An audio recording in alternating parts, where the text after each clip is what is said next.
नमस्कार दोस्तों, स्वागत है आपका हमारे चैनल धूप धनुषी आरती में। दोस्तों आज जो है आगम तत्व विलास अनुसार जो है नैवेद्य के विषय में आप लोगों को बताएंगे। और इसके बाद जो है ना, एक मैंने तो सोचा था कि नैवेद्य में ही जो है इसका पूरा कंप्लीट कर देंगे, पर मैंने देखा कि जो है दोस्तों धूप निवेदन का यहाँ पर एक विस्तृत जो है आलोचन किए गए हैं आगम तत्व विलास में, जो है किस प्रकार से धूप निवेदन करना चाहिए।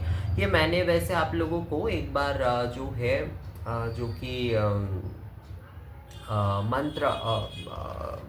मंत्र महौषधि से जो है मैंने ये वाला उससे जो है मैंने वो वाला एक बार बताया था आप लोगों को डिटेल्स में, पर यहाँ पर बहुत विस्तृत से दिया गया है नैवेद्य और धूप के, मतलब धूप नैवेद्य भी आप धूप देते हुए किस प्रकार से करेंगे तो उसका भी एक विस्तृत दिया गया है। तो वो करके ही जो है मैंने सोचा है कि ये जो है कंप्लीट मैं कर दूंगा आगम तत्व विलास का ये सीरीज जो है अभी के लिए जो है।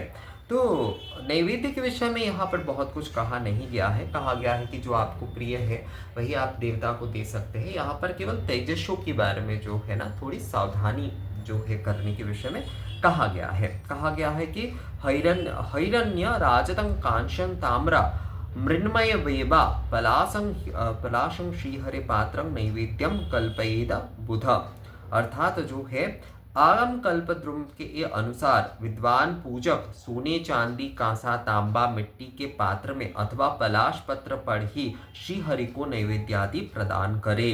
गौतमीय तंत्र में कहा गया है कि स्वर्ण या ताम्र पात्र अथवा रौप्य या फिर पंकज दल में, अर्थात जो है स्वर्ण ताम्र चांदी के पात्र में अथवा कमल पत्र में ही जो है नैवेद्य जो है वो प्रदान करना चाहिए। और यहाँ पर कहा गया है कि गणेश जी को सदैव लड्डुओं से संतुष्ट करे। श्री हरि हवि द्वारा प्रसन्न होते हैं। हवि मतलब जो होते हैं जो सामग्री, हवन सामग्री आदि सभी कुछ जो होता है, तो उसमें धूप आदि भी वही आ जाते हैं, गुग्गल आदि उसमें भी आ जाते हैं। और नियमित नृत्य गीत वाद्य से श्री शंकर को प्रसन्न करे, शंकर जी को जो है इससे प्रसन्न करे। और चंडिका को बलिदान से प्रसन्न करे, चंडिका को बलिदान से प्रसन्न कर। बलिदान का मतलब आप लोग ये मत सोच लीजिएगा कि पशु बलि ही, बहुत सारे आप लोग ये सब कुछ सोच लेते कि पशु बलि के बारे में बोल रहे हैं, देवी पूजा पशु बलि पर आधारित है। नहीं, बलि का मतलब पहली बात तो होता है त्याग, और बलिदान के बहुत सारे विषय हो सकते हैं, बहुत सारे विधि है। पर हाँ, देवी पूजा में बलिदान बहुत आवश्यक है, देवी पूजा में बलिदान बहुत आवश्यक है, और देवी पूजा में बलिदान होना ही चाहिए। अब ये बलिदान आप किस प्रकार से देंगे ये आपके ऊपर निर्भर करता है, पर देवी पूजा में बलिदान जो है वो आवश्यक है। तो इसमें जैसे कि कहा गया है कि गणेश जी को लड्डुओं से, श्री हरि को हवि से, श्री शंकर को वो नृत्य गीत से, और सूर्य जो है, सूर्य को तो अर्घ से ही प्रीत किया जाता है, और चंडिका को बलिदान से जो है, चंडिका को बलिदान से। चंडिका यानी देवी पूजा में हमारे यहाँ पर मातृ आराधक, आप में से ज़्यादातर हमारे चैनल में जो लोग हैं वो तो मातृ आराधक है, और विष्णु आराधक भी कई लोग हैं। तो श्रीहरि को हवि से यानी कि हवन सामग्री हवि से करना चाहिए। दशांग धूप आदि ये भी जो है मतलब श्रीहरि को बहुत प्रिय ही है। तो ये जो है श्रीहरि को हवि से, और माता को जो है, माता को बलिदान प्रिय है। अब बलिदान जैसे कि मैंने आपको बताया, बलि बहुत प्रकार की जो आहुति हम प्रदान करते ना, जो कुछ भी आप त्याग कर रहे हैं, पूर्णता त्याग कर रहे हैं, वही बलिदान होता है। असल में जो है पूर्णता जो आप त्याग कर रहे हैं वही असल में जो है वो बलिदान होता है। तो बलि आप किस प्रकार से माँ को देंगे ये आपके ऊपर निर्भर करता है।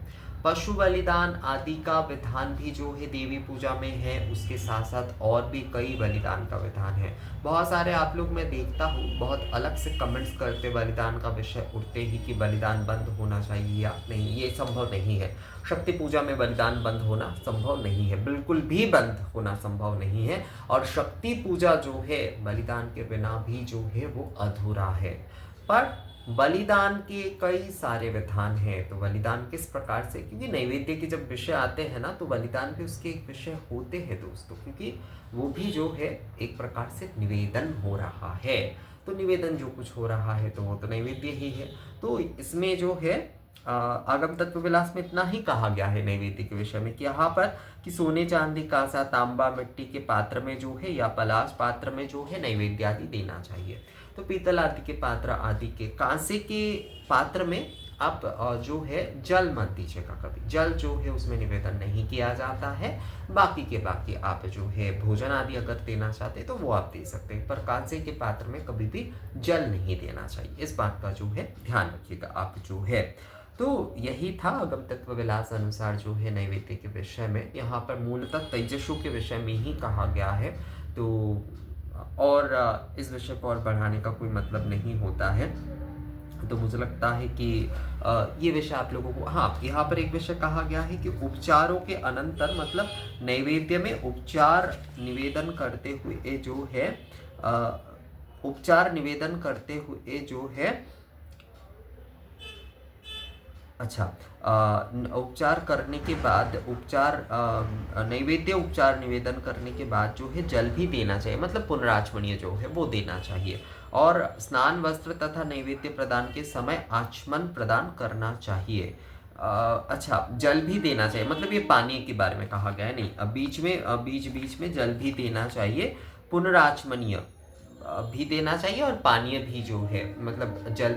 देखिए बहुत सारे लोग ना ग्लास आदि में जल नहीं देते हैं, अलग से जो है वो जल प्रदान करते तो वो भी पानीय होता है, मतलब जो अपने सामान्य अर्घ के जल जो होते उससे जल लेकर या फिर शंख में जल लेकर जो है वो जल प्रदान करते तो वो भी पानीय ही होता है, और पुनराचमनीय भी उस प्रकार से दिए जा सकते हैं। और यहाँ पर कहा गया है कि स्नान वस्त्र और नैवेद्य प्रदान करते समय जो है आचमन प्रदान करना चाहिए, मतलब आचमन तो पहले आचमनीय उपचार जब दिए जाते हैं तो वो तो आचमन होता ही है एक जो है, उसके बाद जो भी दिए जाएंगे आचमन वो पुनराचमनीय ही होता है।